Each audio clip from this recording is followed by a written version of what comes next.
नमस्ते, स्वागत है। आज हम एक बहुत ही दिलचस्प सफर पर निकलने वाले हैं। उत्तर प्रदेश के उस हिस्से में जहां नदियां जादू की तरह गायब हो जाती हैं। जी हाँ, तो चलिए सीधे चलते हैं हिमालय की तलहटी में। लेकिन इस सफर को शुरू करने से पहले एक सवाल। आखिर उत्तर प्रदेश में नदियां जाती कहाँ हैं?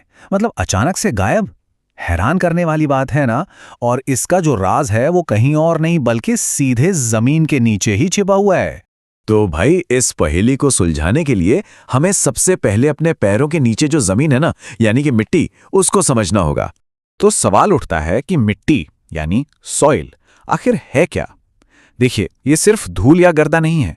असल में ये एक पूरा मिक्सचर है जिसमें चट्टानों का चूरा, ऑर्गेनिक मैटर, हवा और पानी सब कुछ होता है। ये एक जीती जागती दुनिया है जो पौधों को जिंदगी देती है। ठीक है, तो अब हम ये तो समझ गए कि मिट्टी क्या होती है। अब जरा उत्तर प्रदेश के बड़े नक्शे पर नजर डालते हैं और देखते हैं कि हमारी आज की कहानी कहाँ की है। अगर हम उत्तर प्रदेश को मिट्टी के हिसाब से देखें तो मोटे तौर पर इसे 3 हिस्सों में बांटा जा सकता है। सबसे ऊपर है भावर और तराई का इलाका, बीच में आता है गंगा यमुना का विशाल मैदान, और फिर दक्षिण में है बुंदेलखंड का पठारी इलाका। आज हम बात करने वाले हैं सबसे ऊपर वाली पट्टी की, ठीक शिवालिक की पहाड़ियों के कदमों में। और ये फ्लोचार्ट देखिए, ये बड़े अच्छे से समझाता है कि इस पूरे क्लासिफिकेशन में भावर और तराई कहाँ आते हैं। देखिए, भावर में है पथरीली मिट्टी और तराई में है दलदली।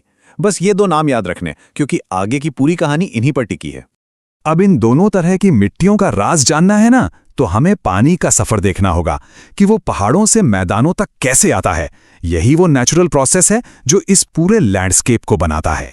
तो चलिए इस पूरे प्रोसेस को समझते हैं। देखिए, जब नदियां शिवालिक की पहाड़ियों से तेजी से नीचे उतरती हैं ना, तो अपने साथ बड़े बड़े पत्थर, कंकड़ सब बहा कर ले आती हैं। और जैसे ही ढलान कम होता है, इनकी स्पीड धीमी पड़ जाती है। बस यहीं पर ये सारा भारी मलबा जमा कर देती हैं। इसी से बनता है भावर का इलाका, और यहीं पर नदियां हो जाती हैं गायब। वो असल में इन बड़े बड़े पत्थरों के नीचे से बहने लगती हैं। फिर थोड़ा और आगे जाने पर जहां ये पत्थर खत्म होते हैं, पानी वापस जमीन के ऊपर आ जाता है और बन जाता है तराई का दलदली इलाका। तो लीजिए, हम पहुंच गए अपनी पहली मंजिल भावर में। और हां, हमारे उस पहले सवाल का जवाब भी यही है कि नदियां आखिर गायब होती कहां हैं। जरा इस तस्वीर पर गौर कीजिए। यह है भावर का इलाका। हर तरफ बड़े बड़े पत्थर और कंकड़ ही कंकड़। जमीन एकदम ऊबड़ खाबड़ और पथरीली है। ये वही मलबा है जो नदियां सीधे पहाड़ों से अपने साथ लेकर आई हैं। तो इसकी खासियत क्या क्या है? पहली बात, यहाँ की मिट्टी पथरीली है। और सबसे जरूरी बात, इन पत्थरों के बीच इतनी ज्यादा जगह होती है कि पानी सतह पर रुकता ही नहीं, वो सीधा नीचे चला जाता है, बिल्कुल एक छलनी की तरह। इसीलिए तो नदियां यहां दिखाई नहीं देती। और जाहिर सी बात है, ऐसी जमीन पर खेती करना तो नामुमकिन है। अच्छा, अब जैसे ही हम भावर से थोड़ा और दक्षिण की तरफ बढ़ते हैं, तो वो पानी जो गायब हो गया था ना, वो एकदम ड्रामेटिक तरीके से वापस आता है। और यही है हमारी दूसरी मंजिल, तराई। और ये देखिए, सीन बिल्कुल पलट गया, भावर से एकदम उल्टा। यहां चारों तरफ पानी ही पानी है, जमीन एकदम सपाट है और मिट्टी बिल्कुल बारीक कणों वाली, मतलब एक दलदली, नमी से भरपूर और हरी भरी जगह। तो तराई की सबसे बड़ी पहचान है इसकी दलदली मिट्टी और पानी की मौजूदगी। जो पानी भावर में नीचे चला गया था, वो यहां वापस सतह पर आ जाता है। और क्योंकि जमीन समतल है, तो पानी फैल जाता है।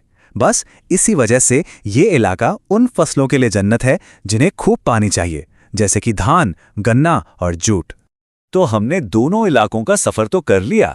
अब चलिए इन दोनों को आमने सामने रखकर कंपेयर करते हैं, ताकि पिक्चर एकदम क्लियर हो जाए। इस टेबल से सारे फर्क एकदम साफ हो जाते हैं।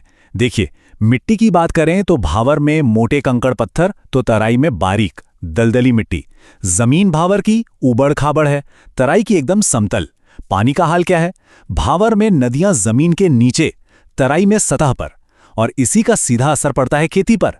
भावर खेती के लिए बेकार है, जबकि तराई बहुत ज्यादा उपजाऊ है, खासकर धान, गन्ना और जूट के लिए। तो हमने आज गायब होती नदियों का राज सुलझा लिया और भावर तराई की अनोखी दुनिया को भी देख लिया। लेकिन कहानी अभी खत्म नहीं हुई है, ये तो सिर्फ शुरुआत थी। अब इसके दक्षिण में जो गंगा यमुना का विशाल मैदान है, वहां की मिट्टी में कौन सा खजाना छिपा है? ये खादर और बांगर क्या होते हैं? इनमें क्या फर्क है? इन सब सवालों के जवाब मिलेंगे अगले भाग में।